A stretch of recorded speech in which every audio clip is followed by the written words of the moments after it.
Good morning, everybody. Welcome back. Third installment of Scott's Selections here for Saturday, November 9th. For again, today's play of the day. Quick recap of what happened yesterday. We had a loss in the NBA with Jalen Brunson over 27.5 points at minus 120 on DraftKings. Closed 28.5. Didn't get there. Wasn't really close as Brunson did not shoot the ball well, but mostly because Cat was really, really good. The Knicks played through Towns, and Towns had a monster game. So Brunson deferred. I think he had 9 assists in the game. Point is, though, didn't have the volume, and the Knicks blew him out. So either way, picked up a loss there. Look for a winner here on Saturday. For the extra play, though, want to remind you once again, the more plays, our website, check out our website you do. Use your promo code WEH425 to get a 25% discount. Results in the description. Plus, a reminder, hit the like button, subscribe to the bell, so get notified never miss an episode. And for the extra play, going to college football, they'll get a night game between Mississippi State and Tennessee, taking place at around 7 p.m. Eastern Time. And for this match, I'm going to go with a dangerous-looking prop, but I like the number quite a bit. Going to be Tennessee team total under 44.5 at minus 135 on DraftKings. Time recording of 3:30 a.m. Eastern Time. Coverage, we're going to go with the team total under for Tennessee.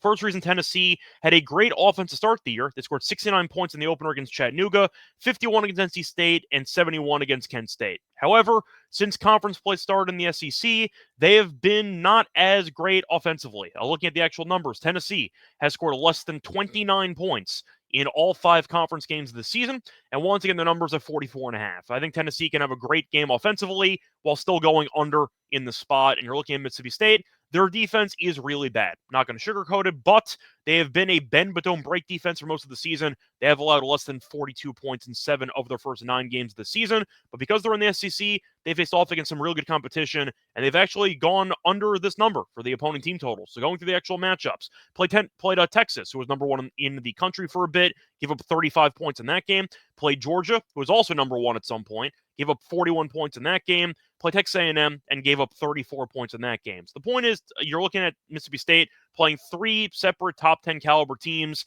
and they went under this team total in all of them. So I think Mississippi State can give up a monster game while giving up 38, maybe even like 44. But 45 is a number they haven't really given up to elite competition yet this season. So I do think this number feels a bit high. Plus, you look at the actual scheduling spot, not a great scheduling spot for Tennessee because they do have a pretty important game on deck. They play at Georgia next week. So I am wondering if there's going to be a full amount of focus for this game, if Tennessee looks ahead.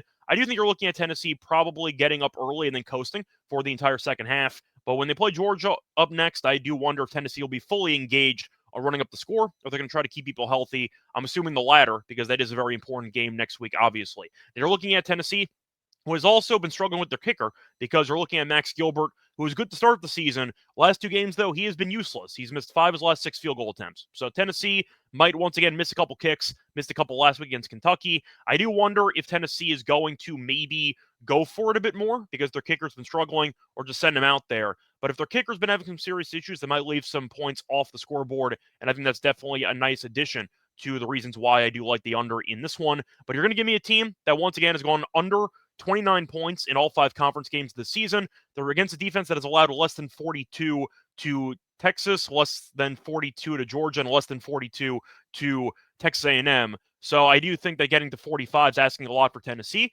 Tennessee also has a look-ahead spot playing Georgia next week, and they don't have a kicker. So based on that, I think you're looking at Tennessee probably finishing somewhere in the, if I had to guess, 35 to 42 range, give or take. But 45 is a lot of points. I think that Tennessee gets up early, then the defense looks sharp against Mississippi State, then they coast, and eventually they pull some guys in the fourth quarter. Give me the team total under, though, in this spot. Spoiler once again, here for Saturday, November 9th, is going to be on Tennessee team total under 44.5 points and minus 135 on DraftKings. Bye, everyone.